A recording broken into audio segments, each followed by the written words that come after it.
Jasmine ഈ വീട്ടിൽ ഉണ്ടാക്കുന്ന സൗഹൃദങ്ങളെ നീ നോട്ട് ചെയ്തിട്ടുണ്ടോ നന്ദനെ? വോട്ട് ബേസിസിലാണ് അവള് സുഹൃത്തുക്കളെ ഉണ്ടാക്കുന്നത് പോലും. അതുകൊണ്ട് ജാസ്മിനുമായിട്ട് എവിടെ വെച്ച് സൗഹൃദം സ്ഥാപിച്ചാലും ഞാൻ ഇവിടെ വെച്ച് സ്ഥാപിക്കത്തില്ല. അത് ജാസ്മിനുമായിട്ട് വേറെ പ്രശ്നം ഉണ്ടായിട്ടൊന്നുമല്ല, പക്ഷെ ഇവിടെ വെച്ചിട്ട് ഒരിക്കലുമില്ല.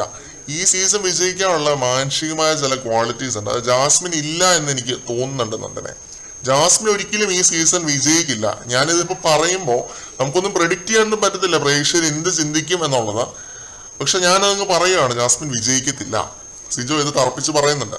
അതേ ചോദിച്ചേട്ടാ, ജാസ്മിൻ ചേച്ചി സായി ചേട്ടനെ ഷുഗർ കോട്ടിംഗ് എന്ന് വിളിക്കും, പക്ഷെ ഇവിടെ ഇപ്പൊ ഏറ്റവും കൂടുതൽ ഷുഗർ കോട്ടിംഗ് ചെയ്യുന്നത് ജാസ്മിൻ ചേച്ചിയാണ് എന്ന് നന്ദന പറയുന്നു. അതാണ് നന്ദനെ ഞാൻ പറയുന്നത്, നീ നിന്നെ തന്നെ ഒന്ന് അനലൈസ് ചെയ്ത് നോക്കണം. ശ്രീതു, നോറ, ജാസ്മിൻ എന്നിവരെയൊക്കെ വെച്ചിട്ട് നോക്കണം. സിജോയും സിജോയുടെ കുഞ്ഞിപ്പെങ്ങളും നന്ദനയും കൂടി ഇപ്പോൾ ലൈവിലിരുന്ന് നടത്തിയ ഒരു കോൺവെർസേഷൻ ആണ്. സിജോയുടെ വാക്കുകൾ വളരെ ക്ലിയർ ആണ്. ജാസ്മിൻ ഈ സീസൺ വിജയിക്കില്ല എന്നതാണ് സിജോയുടെ വാക്കുകൾ, അത് സിജോയുടെ സ്റ്റേറ്റ്മെന്റ് ആണ്. ഇത് ലൈവിലെങ്കിലും ഒന്ന് എയർ ചെയ്തതിൽ എനിക്ക് ക്രൂവിനോട് നന്ദിയുണ്ട് കേട്ടോ. കാരണം ഇന്നലത്തെ സിജോ ജാസ്മിൻ ഫൈറ്റ് എപ്പിസോഡിലും BB+ലും ഒന്നുമില്ലായിരുന്നു.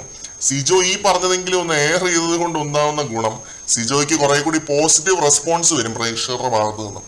എപ്പിസോഡ് മാത്രം കാണുന്ന ആളുകൾക്ക് സിജോയുടെ ഇന്നലത്തെ പെർഫോമൻസ് കാണാൻ പറ്റിയിട്ടുണ്ടാവില്ല. ജാസ്മിനെ തേച്ചൊട്ടിച്ചിട്ടുണ്ടായിരുന്നു.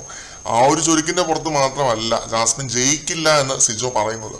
മാനുഷികമായ ക്വാളിറ്റീസ്, അതാണ് സിജോ ചൂണ്ടിക്കാണിക്കുന്ന ഒരു കാര്യം. അത് ജാസ്മിൻ ഇല്ല എന്ന് പുള്ളി വ്യക്തമായിട്ട് പറയുന്നുണ്ട്. സിജോ കറക്റ്റ് ട്രാക്കിലാണെന്നാണ് കേട്ടോ എനിക്ക് തോന്നുന്നത്.